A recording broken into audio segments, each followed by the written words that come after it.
How to remove creator account on Instagram. Hi everyone, welcome back to our channel App Guide. In today's video, I'll simply guide you on how you can remove creator account on Instagram, so just make sure to watch the video till the end.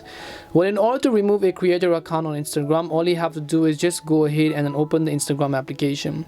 Once you launch the Instagram app, I currently have a creator account. So if I don't want to have a creator account, maybe I want to switch back to professional or personal account, well, that is possible. So to do that, after you come to your profile page, you have to tap on the three lines icon from the top right hand side and then go to the option called settings and privacy. Once you come to settings and privacy, here you'll find all this. What you have to do is just go to the option called creator tools and controls, and then once you go to this option, here you'll find the option called switch account type. Just tap on it, and then what you want to do is you actually want to come back and then simply switch to a personal account. So when you basically switch to a personal account over here, the creator account is going to be removed by default, and over here it'll ask you, do you want to switch? So just tap on the switch button over here, and as you've done that, you should be able to remove your creator account and then switch back to personal account on Instagram.